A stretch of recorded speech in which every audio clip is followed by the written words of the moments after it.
Welcome to WordCamp Greenville. I'm super excited to be here with you all to share with you 7 tips for building a quality social media campaign.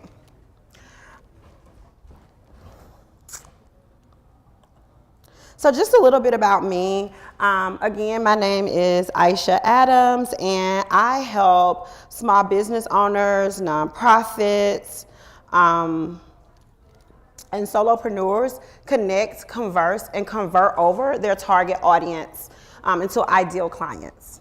And so I do that through coaching, a masterclass subscription, online courses, and strategic consultation and implementation services. A little bit about me. I'm a mom, so that's my son. I don't know why it keeps doing this. Okay, so a little bit about me. So I'm a mom, and I am also a blogger. And so I developed my love for social media by actually trying these strategies. So I'm not someone who works at a fancy media company with a big budget and then come in saying, I can teach you everything you need to know about social media at home. I've actually tried these strategies at home. I know how they work. And right now I'm reaching 2 million people a month without purchasing any Facebook ads and engaging about 500,000 people a month. So I'm doing that from my home with no budget. So I can show you how to do this. So when you want to go to the next slide, okay, awesome. Oh, you just hit spacebar? Okay. Or you can even hit like the page down. Let's click off for a second, ready? And then just awesome. Page down, so that one right there. Okay, awesome. So I normally use an iPad, so this is very foreign to me. It's a lot of stuff happening over here. So why do you need to use a social media campaign? So I wanted to just build a rationale for you to tell you why campaigns are so important. First of all, 71% of consumers who have had a good social media experience with the brand are likely to recommend it to others. So you want to have campaigns to inspire other people to share your solution, right? Because all businesses, all nonprofits, all solopreneurs, we're all solving problems. And so if you have a problem, a solution that you want to share with the world, a social media campaign should definitely be a part of that strategy. The second reason is to get more sales. Facebook alone influenced 52% of consumers' online and offline purchases in 2018, which was up from 36% in 2014. So online social media platforms are influencing buyers every day, and so you want to take part in that by creating your own campaigns. Another reason is there's still time to dominate your niche. Media brands are most active on social media platforms, whereas business services, financial services, and fast-moving consumer goods have the lowest percentages of brands that are represented on Instagram. So what that means to you is that it's still time to dominate your niche. If you have a unique product, a unique solution, then you should be running social media campaigns so that you can show up in the online space as an expert. Does that make sense to everybody? Awesome. So what is a social media campaign? And we hear social media all the time, but a campaign is a little bit different. A campaign is a coordinated marketing effort to reinforce or assist you with a business goal on one or more social media platforms. Campaigns can differ from everyday social media efforts because it has an increased focus, it has a specific target, and it has measurability. And we'll go deeper into that as the presentation goes forward. So my tip number 1 is the reason why you want to do this is so that you can increase your sales and meet goals. So my tip number 1 is create the bigger picture or write out a strategic plan. I truly believe in strategic plans because they give you an opportunity to set smart goals, to integrate parts of your system or your universe that you wouldn't normally think to integrate because you didn't write it down, and it allows you to communicate clearly with your team. And I know that with social media, one of the allures to it is that when we talk about it a lot of people make it seem like it wasn't planned. It was so natural. I just put this picture up here and it went viral, or I just threw this video up here and it went viral. And it can happen, and it does happen sometimes, but I've seen in my own research when that's happening, a lot of times the businesses don't get the maximum reach, the maximum sales, and the maximum potential because they did not plan it out. So my number one tip is write your strategic plan down. Take time to figure out which pieces are going to go where so that you know exactly what you're doing. A lot of people are on social media and they are thinking about it the day of or the week of. I'm thinking about my social media the quarter before. And that is a big part of how I'm able to sustain the long haul. Number 2. Make it worth your while. So a lot of people, when they are doing social media, I notice they want to sell. And sales is amazing. Raise your hand if you like money and you like sales. Okay. However, sales is the end of the sales cycle, right? And there's so many things that happen before it, and so many things that you need to do to create a lifelong love affair, to create a lifelong buyer that social media can help you do. So number 1, it may not be about sales. It may be about increasing website traffic, just letting people know you're there so they have access to your tools and the resources that you have available. It may be about increasing your brand's awareness, letting people know that you exist. You have a new store opening, or you just opened a company, and it may not be time to ask people to buy yet. It may be driving sales, which is our favorite, or it may be about building community around your business. Or it may be about building your authority as an expert. So some examples of this. In order to build my authority as an expert in my area, I had to compete against a lot of big media companies. They had big budgets, big names.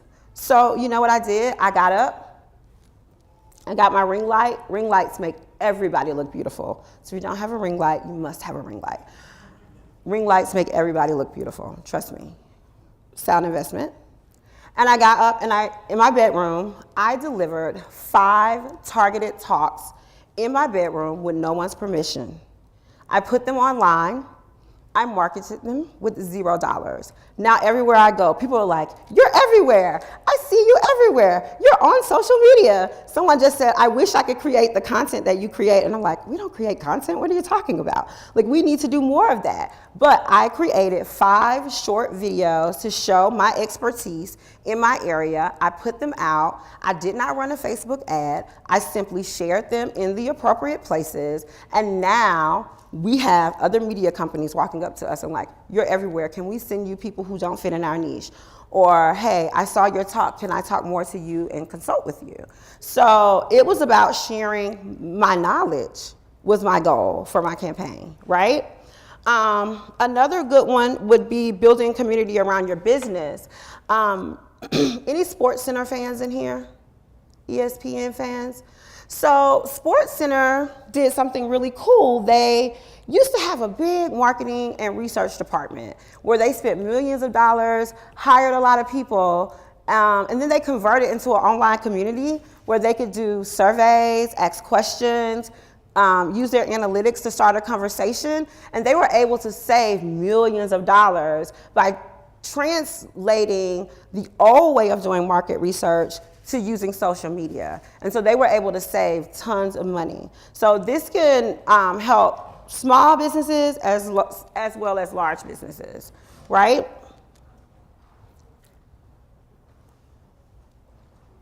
Budget. I don't know, whenever I talk about budget, people seem to get nervous. But I love a good budget. Because if I have a budget, I can save money. If I know what I want ahead of time, before I start to build the campaign, I can figure out different ways to use the same resource over and over and over again. I can see how to save money in the photography. I can see how to save money in the audio and the editing. When you're dealing with media companies, normally if I'm gonna get a suite from Chad, if I'm gonna get a website, it may be one price. But if I'm gonna get a website and I'm gonna get 6 landing pages and he's gonna charge me less money. And so I wanna know ahead of time what I need to buy so that I can leverage that in my conversations as I am building out my campaign. So sitting down and having a budget, knowing what you want to spend, and being able to be empowered to choose when you cut costs is going to be really important, right? And then advertising, I do believe that you should advertise. You should spend money on advertising. If you have a budget, you will be able to target specifically where you feel like you need the most advertising, because you will have really looked at what you have versus where you're going versus where you are now. So you have to kind of look at all of it. And so a budget will really help you do that.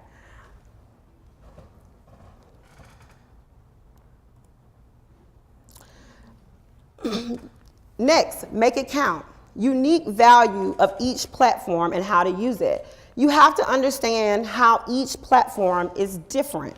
I do not use Instagram the same way I use Facebook.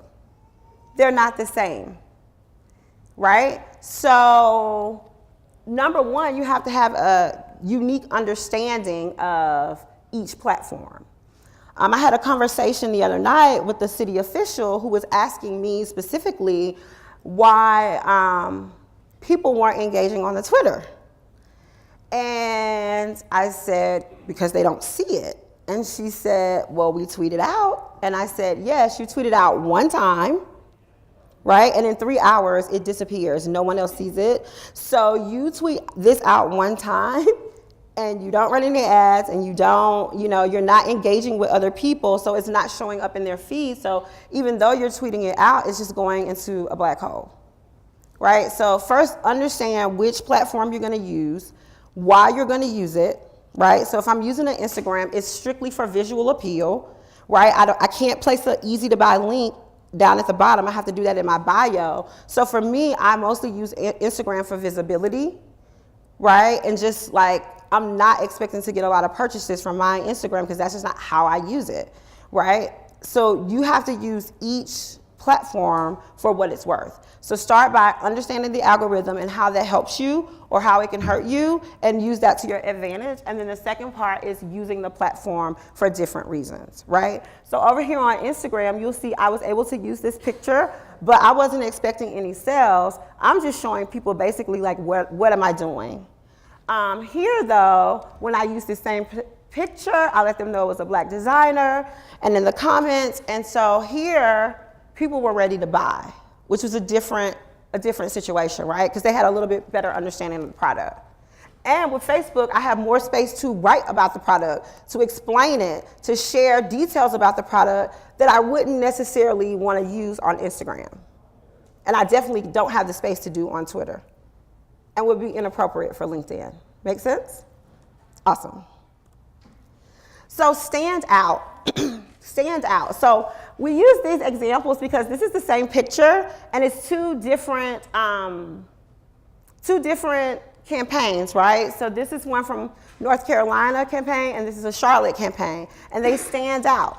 So like I said, if you have a budget, you can know, like, I can use this picture for this campaign, and I can make it look different, and I don't have to have 2 photo shoots, right? So basically what I would say about this in terms of making it stand out, you can use different colors, you can use different watermarks, you can use different hashtags to make your different campaigns stand out. You don't always have to use different visuals. So in making it stand out, it may be through the graphic design itself, it may be through the hashtag, and it may also be through, like, we're not running this campaign on Instagram, we're only running it on Facebook, or we're only running it on Twitter because of what the outcomes that we want to have, right? Because if you want to grow your Facebook, you may not use Twitter at all, if that's your goal, right?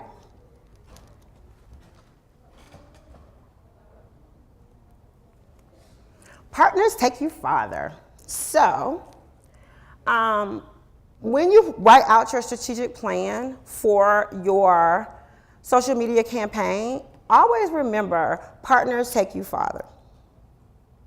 And I see it's misspelled here. But I'll fix it before I send it out. But it's interesting because I meet with a lot of socialpreneurs and they're working kind of in a silo. Like, I'm here and I'm just working. You can't get out that way. You have to engage as many people as possible so that when they see it, they want to share it. They want to engage in it. And that is good as a Facebook ad. If I have 5 friends who I've engaged in my campaign prior to launching it, and they see it and they feel like they're a part of it, they will share it out. If you engage your stakeholders in your campaigns, they will share it out. So you want to make sure you have your partners. You want to make sure that you collaborate with people. So over here, like, these 2 women are both like big media agencies, big media. I partner with them in any way that I can, because when they see that I'm working on something, they share it out. And so same for me. And so we're sharing each other's things. And so that is really golden, because they're in media and they're working with people who aspire to work with them that may not be able to fit their budget. And I can work with them. Or they may have worked with somebody and that person wasn't a good fit and they're still looking for somebody to work with. Or vice versa, someone may have worked with me and I no longer fit their needs and they can work with the Sarah or Emily, right? So you really want to engage as many people as you can. So one of the tips that I give new business owners is sit down and write out, who are all of your stakeholders? Who are they? And when I first started my business, my mom was a stakeholder. And that seems really silly, right? Like, she lives 6 hours away, she doesn't know how to really get online. But I called her and I said, Mom, I really wish you'd share out my stuff. And she did, and when she did, I got my biggest website to date, which was with a journalist who had interviewed Bill Cosby and Barack Obama, but my mom shared it out. My mom knew the journalist. The journalist was like, I want to work with your daughter. So you never know how those stakeholders can play a role in your business. So make sure you identify people who want to see you win, and not just the people who you're sitting at the round table with every day, because it can make an impact on your social media. Because you have to remember, social media is social, and it's that every day, social every day. The last tip I have for you is listen. And this is something that I don't hear us talking a lot about in conferences, and I think we should, is analytics. Analytics are so important. That's how you listen. That is how you find out what the people really want. Because people will tell you that they want one thing, but it's really where they purchase and click and spend is really what they want. And so you have to be aware of your analytics. So your reach versus your engagement, you should be looking at that. If you're reaching 1 million people, but only 100,000 are engaging, what good is it? If only 10% of your, who you're reaching, you're engaging, that means you haven't hit that sweet spot where people are really engaged. You haven't found your people. And in order to do this, you have to find your people. People who are interested in what you're interested in, and they are clicking and involved. And that's how you're going to get your best customers. So you want to pay attention to your reach versus your engagement. Your reach is important. Like, I'm excited that I reach 2 million people a month, but I'm also curious as to why people walk up to me and are like, you're everywhere. And I'm like, I've never seen you like a poster, say anything. So we're having to figure that out. Even though our engagement is about 25-30%, which is supposed to be good, I want to be at that 50%. And there was a time that I was at that 75% of engagement of my reach at all times. So you just want to make sure that even though you're reaching people, you're not annoying them. You're actually in a space where you should be. And you do that by just following your analytics. When people do a lot of sharing, why are they sharing so much? What is it about the post that makes them share? Is it because it's informational? Is it because it's funny? Is it because it's, educational? Is it, beautiful? Why are people sharing it out? So that you can do more of that and reach your goals. right? And so you can find out what's important to your audience by just looking at your analytics. It's right there, right? Followers. So a lot of people are really into followers. And I tell you, as a blogger, I started out, I truly cared how many people were following me. It was a thing. I'd be like, you're not following me? Like, are you following me? Are you following me? No, I don't care, because I realized that I can have 8,000 followers and reach 2 million people and have 545,000 people engaged. I can put a book on sale. I can sell $10,000 worth of books with 2,000 followers. So you have to get into the grit of what is it we're doing and get away from the distractions. And you have to really, really, really look at your plan that you've written and make sure you're hitting your targets. So what I'm here to do today, those are my tips, but this is the real deal, Holyfield. What I'm here to say to you guys is this. You don't have to worry about the cosmetic, right? The cosmetic is how many people are following me. The cosmetic is like, how much content am I creating, right? Because one day I forgot to post. I posted 4 posts online. I reached 100,000 people and I had like 75,000 people engaged. 4 posts, because I hit my sweet spot. I knew what I was targeting, boom, boom, boom, done. So get away from all of the noise, figure out who are my people, number 1, and I have something to help you with that. Number 2, how can I reach them?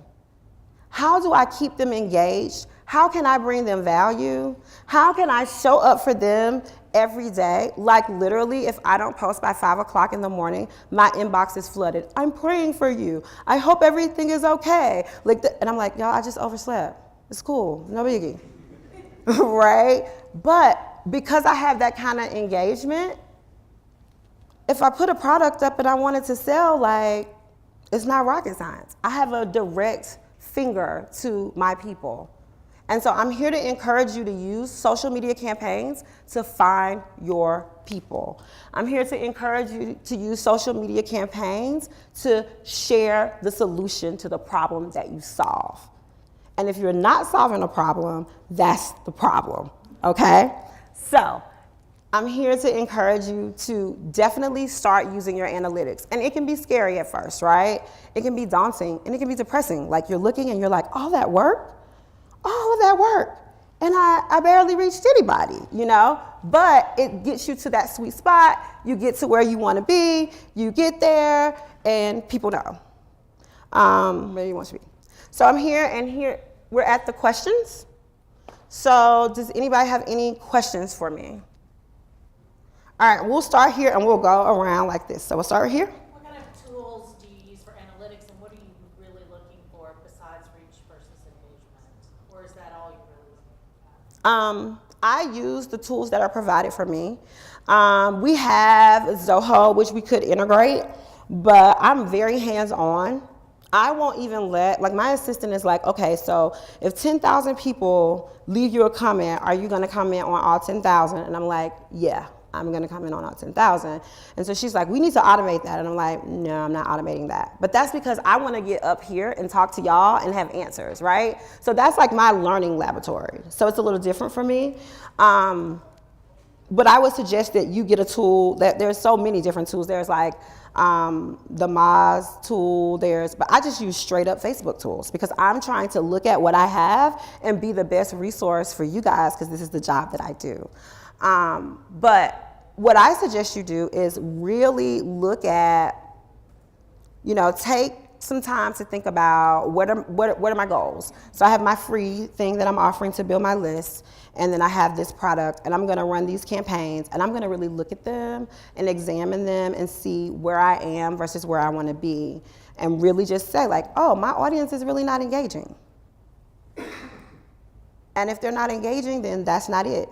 And sometimes the product could not be it. You need to know that so that you can pivot. And that doesn't make you a bad business owner, right? Like we've all failed at some things. So the good part about failing at social media is you can see it on your phone instead of seeing it in your bank account first. That's what I like. So was it someone over here? Okay. Can you talk Sure. So hashtags are how we find things on the internet. They're like bookmarks. They slow you down in Facebook. And the only time I use them in Facebook is if I have a specific goal, right? And I want to be slowed down because I want to get somewhere. So that bag you saw was designed by a Black designer who doesn't even have a website yet. She's somebody that I just wanted to support. I purchased the purse. I know that she wants to be associated with Black designers. That's all she needs right now is visibility. She doesn't need sales because her product isn't completely ready yet. She just needs people to know she's coming, to see how the world is going to react to what she's doing, and where her prototype is. So I use that hashtag on Facebook so that when people are looking up Black designers, that picture comes up and it can continue to go on. But usually on Facebook, if I wanted to go far, I don't use hashtags in Facebook. In Instagram, I use it because that's how we are holding our conversations in Instagram.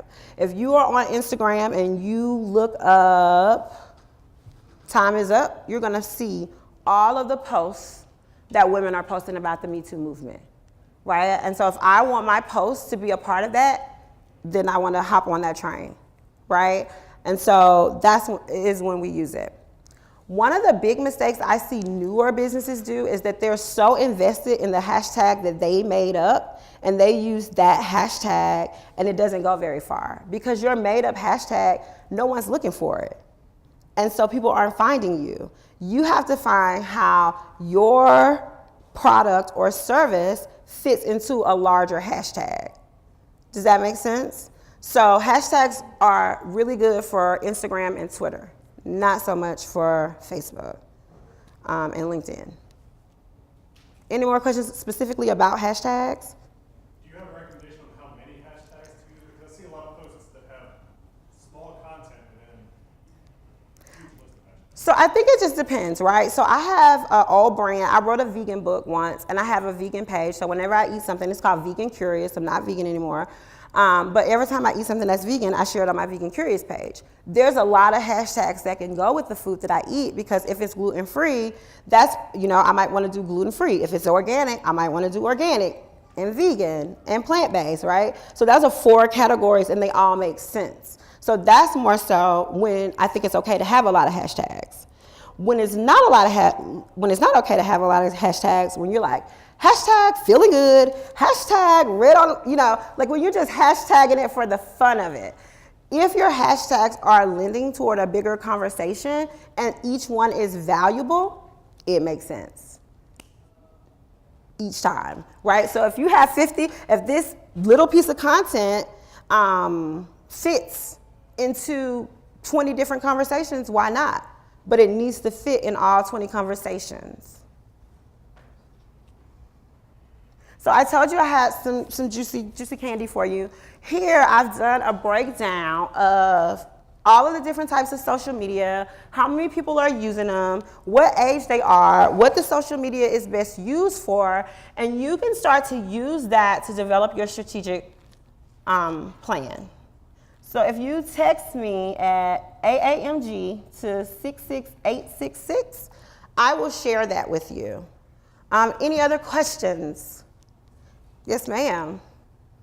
What are your thoughts on posting the same thing out to all the different platforms? I've heard 2 different arguments.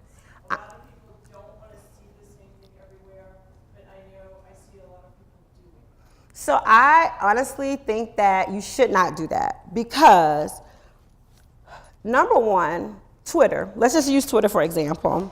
Most of the people who are using Twitter are in media, they're journalists. Did you guys know that the average income of a person on Twitter is like $175,000 a year? So you can go on there and you can do what you're doing on Facebook, where the average income is a lot lower, and it's a lot, like you're talking to grandmamas and aunties and retired people, or you can target Twitter, right? And so my thing is like, let's target who we're targeting, and that's how you're gonna get to where you're going. So you can have the same content or information, but it needs to be displayed for the audience, and each audience is different.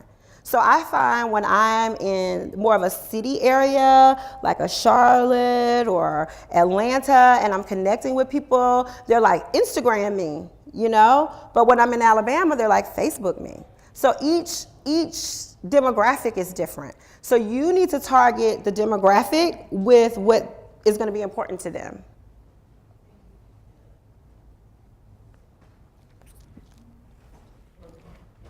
Mm-hmm.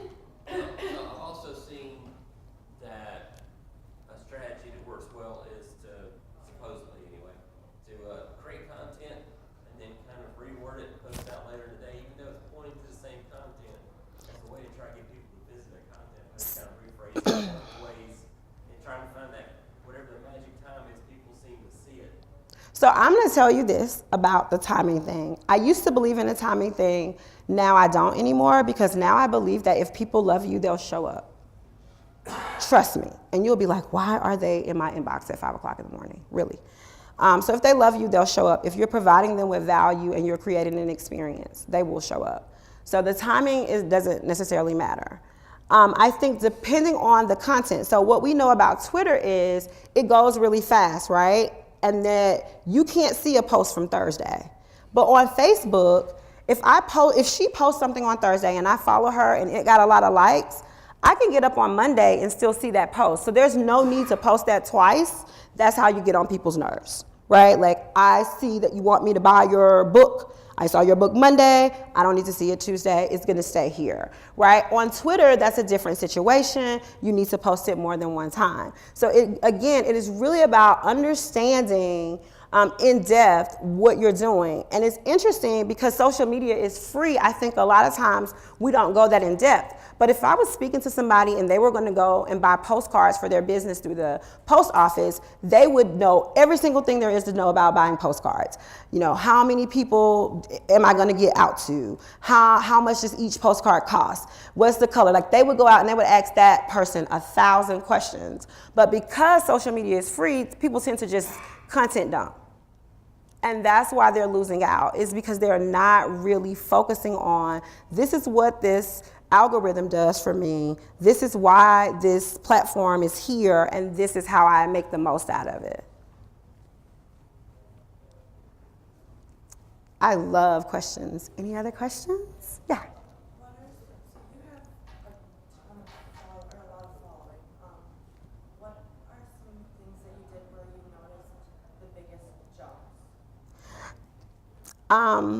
One, when I was authentically myself, the jumps in followers, that was like a really big thing for me as an influencer. In business, when I'm working with clients, I notice when they provide the most value in their content. That's when I see the biggest amount of followers. So can somebody in here share a business that they have, or product or service? Anybody? Tree service. A tree service? What do you do? Chop down trees? Shrub and tree care. Shrub and tree care. So shrub and tree care, that's his business. That's really great. What I'm concerned with is if I get a live tree and it's Christmas, like, what do I do afterwards? I have no idea how to properly dispose of a tree. If your site is the kind of site I can come to and know that you have that kind of information, I'm going to keep coming to you, right? And so if you're providing me with that kind of value over and over and over again, or when it gets hot and my grass is dying and I don't want my grass to die because I want it to be green because I live in a fancy neighborhood, and you're providing me with that without necessarily always asking me to buy something, but really providing me with value that I can actually use and keep coming back to, I'm going to be coming back. And I'll tell you, I always know when it's time to put something on sale, because people start saying, monetize this. Where can I buy from you? Can I put some donations in your inbox?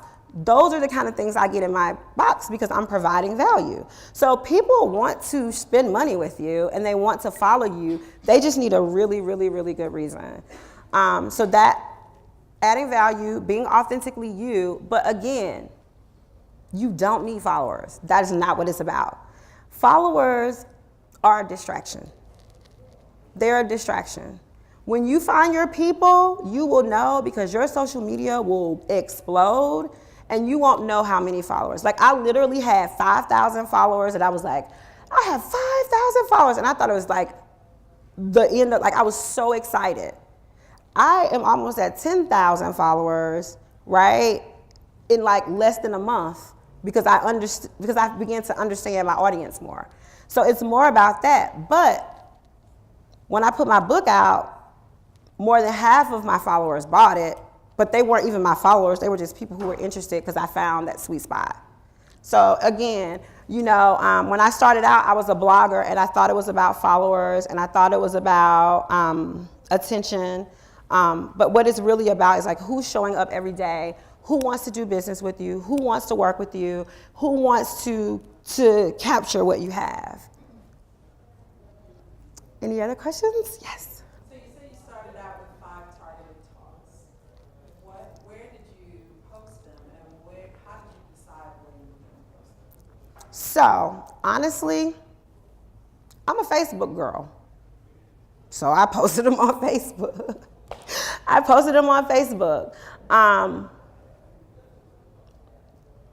I didn't even do a lot of planning for those talks. I just knew these were things that I would go to conferences and I would hear the panel speak and I would be like, oh, I have something to say about that. And so I just like took my little snooty list and you know, if you want something done right, you do it yourself. And that's what I did. I just did my little targeted talks and I posted them and I shared them, actually not even on my business page, on my personal page. And then Erica, who's in the back, who works with me, would get them the next day and she would take what I had said on the video, turn them into a blog post for the business page, and that would be the business content. This was just in my personal life. I was just sharing it on my personal page. And then people would share them, people would bookmark them, people were starting to call and say, hey, can you work with me? Because they liked what I had to say and it was uninterrupted. And they didn't have to pay to go to a conference. They could listen to it in their pajamas. And that worked for me. Yeah. And when I say talks, I mean like 7 minutes, like 5 minutes, not even like this. Megan? Does YouTube play a role in your social media world? So YouTube was my first social media. And I love YouTube because I love those checks. Yay, YouTube. So yeah, it does. I'm a lot more selective about what I put on YouTube than I was at first. I have like 300 videos on YouTube. When I first started, I started YouTube because I live in Asheville, North Carolina, and I was coming from DC. So I was like, I'm in nowhere in North Carolina and I need to be around I need to talk to people and see fashion. And so I started YouTube before it was like it is now, when you would really just be communicating with each other and you can do that kind of thing. And so I had so many videos and that has really helped me over the years because I never know when a YouTube check is gonna come. It's just because I have a catalog. Now I'm more selective and I usually will do like my bigger projects, I'll put over onto YouTube because I've found that those are the projects that have the most engagement. So a lot of the things you'll hear or whatever will be like, don't go over 7 minutes on YouTube or these videos. But my YouTube videos that have the most engagement are like 90 minutes, but they're bigger projects. You know, I'm interviewing a celebrity, like I'm interviewing Jill Stein and I'm asking her about her platform, or I'm interviewing Dr. Umar and I'm asking him what he do with that money for the school, or, you know, I'm really doing something that is, you know, bigger. And that's just how I've used it now, just because of time constraints. But I think YouTube should play a role. But you have to find where your people are. Are your people on YouTube? Right? Are they on YouTube? That's going to be the question that you have to ask yourself and really see. And YouTube provides amazing analytics. And because of YouTube, I had to redo my brand, because as a blogger, you know, there's a lot of bloggers and there's a lot of pink and yellow going on. Well, on YouTube, I discovered 76% of the people on YouTube who are watching me are men. And I didn't see that in any of my other analytics. So you have to look at your analytics so that you can cater to your whole customer. And I get checks from YouTube, so I'm catering to those men. I'm like, what do y'all want to see? What we doing? What type of situation is this? Like, what's happening? You know what I mean? So we want to make sure that analytics is so important. That is going to be how you know you're not doing this in vain. It's going to be how you know your work is not in vain, the analytics. And don't give up because it's a slow climb. Because one day it'll be like, oh, you're talking to 1,000 people. And you're talking to 1,500. And then in 3 weeks, you're like, I'm talking to 5,000 people. And then like, I really don't know what happened between like now. I don't remember 6, 7, 8, 9, 10. Like all I remember was saying, yeah, I'm engaging with about 5,000 people a day. And then it was like, yeah, I'm engaging with about 100,000. I don't even remember the in between. But you have to kind of get up there before it starts to happen for you. Any more questions? Yeah. So I had a car accident in 2014. I broke my neck, my wrist, and my leg. And so I started this with a half a broken body. That's why nobody has an excuse. Not an excuse at all. And so I started kind of tinkering around with it then. And I was gonna, like I said, I wanted to be a blogger. I wanted to be an influencer. I wanted to get paid I wanted to be Kim Kardashian, shoot. And that was 2014, it's 2019. And I didn't start off like, oh, I have 1 follower. I probably didn't even start this page that I'm reaching people to 2015, 16. And I know I took long breaks where I didn't pay any attention to it because I didn't understand the value of it. And I was trying to find my place. Because again, for me, this is like a laboratory. I can't get up here and talk to you guys if all I've ever done is throw money at the computer and say, oh, I know how to run campaigns. That isn't an expert in their field, and I don't want to be that person. So like I really, I did the hard work. And with these resources that we have now, we're taking a lot of that hard work out for you. And with the updates that the Facebook is making and Instagram is making, it's taking a lot of that stuff out for you. So it's not gonna take you as long as you think. Don't think, oh, I'm just starting and it's gonna take forever, because it's not the way it used to be. Yeah? What tools, resources, strategies do you recommend for people who they find it difficult to create content to like post on social media, like if they're a business? So here's the thing, and I'm still tinkering around in my business to see how to get businesses to see what I see. So I'm gonna tell you this, and it might sound daunting, but it might make sense to you. I believe the best thing to do is quarter planning. I think every business should be planning by the quarter. If you are if it was a Fortune 500 company, they would have their quarter goals. So my husband works for Sinclair at WLOS, which is a large media firm. He knows that if they meet their goals, there's a bonus coming at the end of the quarter, right? If it was a big time stockbroker company or whatever, right? So you need to have quarter goals. And if you're in this quarter, if your product is this package, and you want to sell 100 of these packages, and that's your quarter goal, and you know that before the quarter starts, you can create value for your customer the quarter ahead of time, right? And once you've created it for that quarter and it's solid, you never have to start over again. All you have to do is tweak it, edit it, add to it, take away from it, and it's complete for that particular product. So I've like created a method called the content formula. That's a formula for that, because I do think businesses should be planning for the quarter based on their goals. I read something like 75% of small businesses pay money into social media, but their social media is not aligned with their business goals. You shouldn't be spending money on anything that is not aligned with your overall business goals. So if you're going to have like a business, have some goals, preferably a visibility goal. That's where social media would come in. A sales goal. That's where social media will come in. And maybe even an innovation goal. And that's where social media would come in. Right? So you just have to work it into your overall marketing plan and your overall goals. So kind of going off of his question, he was asking about actual content, like from the business point of view. I guess I'm trying to make sure you're saying, like, you talked about your quarterly plan. So is some of that quarterly plan saying, like, if you know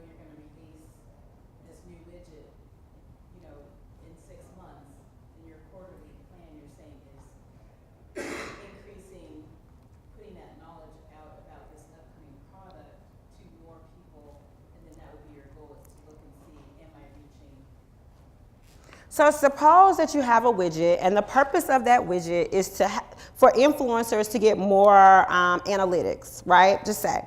So you know this is coming in this quarter, and you're releasing it toward the end of the quarter because you really are, it's really like your 6-month goal, right? So you're gonna start to have your open cart at the end of that quarter. You, first of all, you wanna make sure that people identify the problem.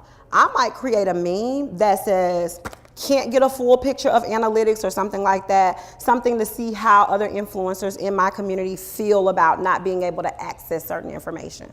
Just to get a feel to see if, is this something that my customers are doing? So I believe in having your customers on a cycle, right? And you should be predicting what they need before they need it. And so you should know, like, oh, they really need this. So you have to, first of all, identify and remind them they need this. Then number 2, you want to begin to start explaining the widget.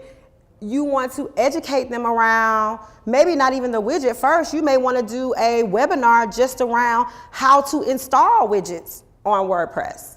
That might be just something, because now you're like, these are people who are just now learning WordPress, just picking up a list of widgets that they're going to be using in their suites, right? New web designers, new companies, right? So then, because it's a relationship, right? So you dating a dude, he'll just take you to the bedroom. Like, he might take you to may text you first. He may give you a little phone call. He might take you out to dinner. You have to do that same thing with your customers, so that way, if you're coming on too strong, you can pull back and you can pivot. It's just like a dating relationship. It's the same, except there's money at the end. Steve? Now, I know that when you build an audience as big as yours, because my audience is probably 1/10 the size of yours, you have to deal with a lot of trolls, a lot of negativity. How do you handle the trolls and the negativity on your posts? So here's the thing. I would say as you get bigger, the less you have to deal with it, because your audience will deal with it. So if somebody says something, I don't even have to say anything. By the time I see it, I'm laughing because all the people in my audience have shut it out.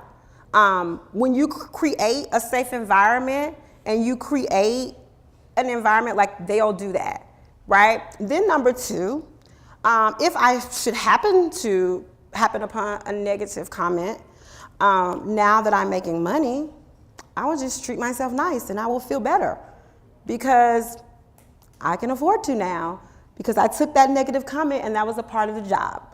I really don't deal with the comments very much in that way. I'm just trying to respond to the people who need to be responded to. My everyday is more so responding to the tribe that I've built and less about outsiders. And so I want you responding to the tribe that you've built. I want you to focus on where the money is. There's a meme that I love. It says, get out of your feelings. There's no money in there. Get out of your feelings. There's no money in there. That's the best tip I have for you on that one. Any other questions? Yes. I'm not sure exactly how this will apply, but I like to cook. Mm-hmm. So I'm going on the web a lot looking for recipes that will pop up in a blog. And I get so frustrated when there's a recipe and I have to scroll down, it seems like 10 feet to get to the recipe. And it's all these pictures and all this commentary. And you're just like, how to cook it?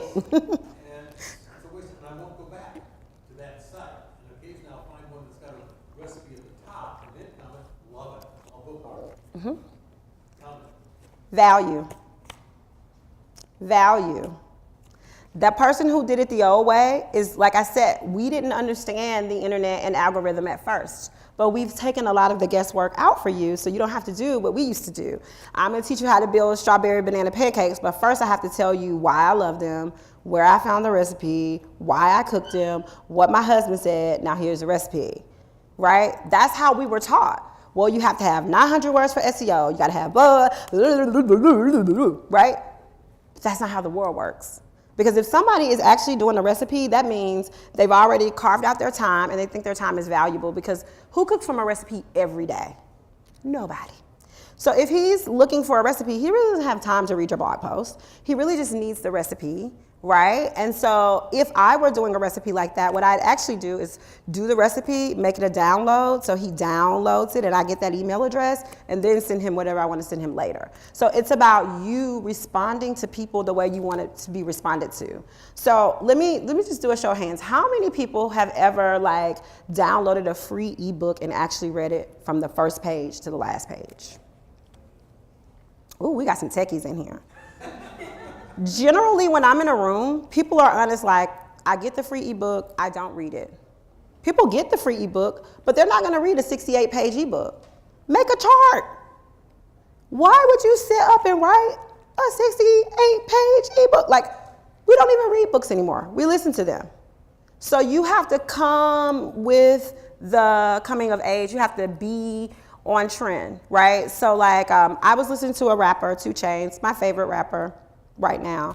2 Chainz says when he goes to the airport, he's sitting in the airport, if he falls asleep, all these people who want to be rappers have like crowded him with CDs, and he wakes up and there's like CDs all over him for people who wants to sing or do video or blah, blah. And he's like, y'all, cars don't have CD players anymore. Computers don't have CD players anymore. Why are we still using CDs? So you have to be on the cutting edge of your market and know what your customer wants and know what your customer needs. And they're definitely not gonna put a thumb drive in their computer if they don't know you. So you have to really be thinking like, would I put a stranger's thumb drive in my computer?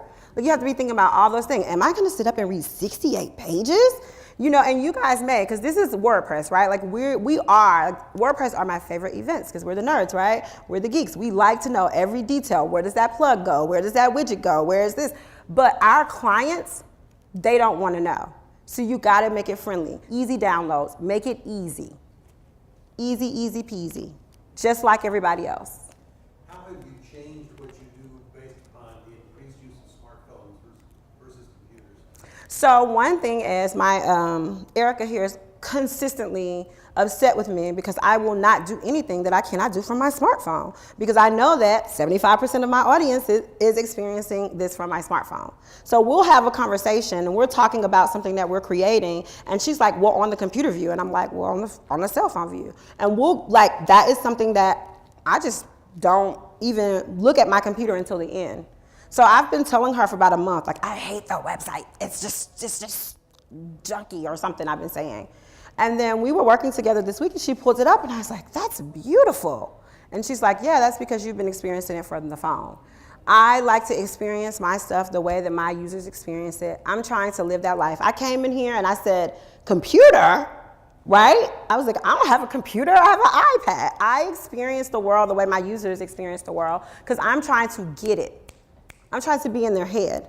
I want to be a person and I want to make them fall in love with me and I want to make them my lifelong customer, whether I have a media company or a strip club. I want them to be like, I want to be doing whatever Aisha's doing. And the only way that I can make that happen as an influencer is to be on the cusp of what is really happening. And so I really rarely use my iPad, to be honest with you. I usually use it for presentations like this, and I use my cell phone for everything, everything. You're doing content creation on your phone? I do my content creation on my phone because I have the latest iPhone. I can edit video on my phone. I can create graphics on my phone. I can work in our CRM on my phone. I can work in our, I do my notes for my slideshows on my phone. I do everything on my phone. Erica, is that a true or false statement? And it annoys you sometimes, right? Because she works on the computer. But I need her on the computer because she's that other 25%. She's my other eye, right? But I know that majority of my users are experiencing it this way, and so am I. And I see what they see and understand what they understand.